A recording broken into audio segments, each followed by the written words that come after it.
Well, hello everybody, and welcome to a Minecraft update video. Minecraft Live just wrapped up, and they announced Minecraft 1.20, which is going to be released in 2023.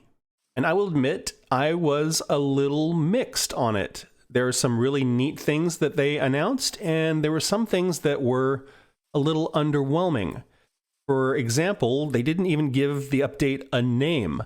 And this is all because a couple of years ago, they made some pretty big and bold announcements, and just with the way that software development works, not all of those things came true, and the community was a little bit sad about that.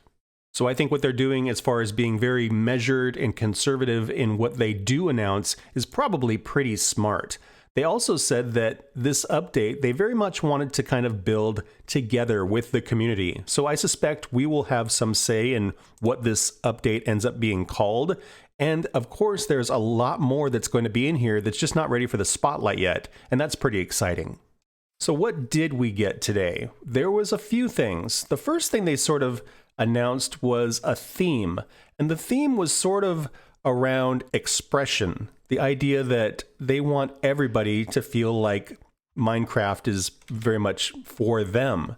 And I think that's a really cool thing, you know, making it so that people feel represented or like they're seen. I think that's always a nice thing to do. The first thing they showed off was the inclusion of 7 new skins for the default character. And I think that is just a really nice thing to have more representation in the game. The second thing they announced, which felt like a really big shift in tone, was hanging signs. And yes, signs are a great way to express yourself and personalize the game. You know, as far as what you can do in a build, signs are probably one of the most customizable things.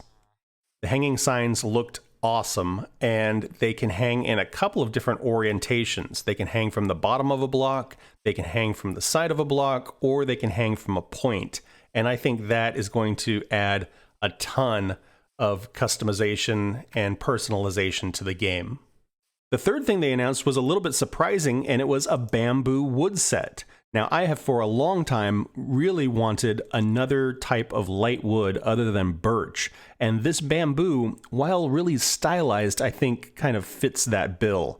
The stylization is kind of cool, though. I think it's a little bit more intricate, a little bit more ornate than a lot of the other woods. And some of the things like the mosaic floors and stuff like that are going to be really, really awesome for builds. Bamboo is also getting its own boat type, but instead of a normal boat, they're doing a raft this time, which I thought was really fun. A really cool idea. You know, most of the boats kind of look the same, just different wood types, and this adds a different, again, personalization or customization element to the game.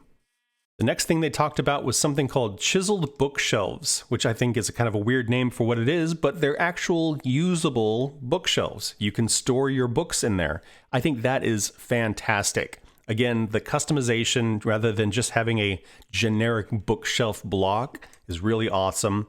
And then you can store your books, like if you are writing a journal or a diary, or you just have a bunch of enchanted books, you can put them in this bookshelf. And the last 2 updates were mobs. One of them was the Camel, which I think is a really cool mob. Definitely have put some work into it from the animations and stuff like that they showed off. It's sort of like a horse, but it's taller, so you're a little bit safer from mobs while you're on the camel. 2 players can ride the camel at once.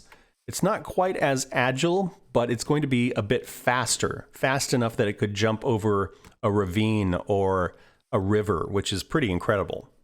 The other mob they announced, of course, was the winner of the mob vote, and that was the Sniffer. And the Sniffer is going to add a new plant type. It's going to add a little bit of a adventure to the game, where you'll be able to kind of revive this extinct species. Whether or not they'll be useful for anything else, we will see.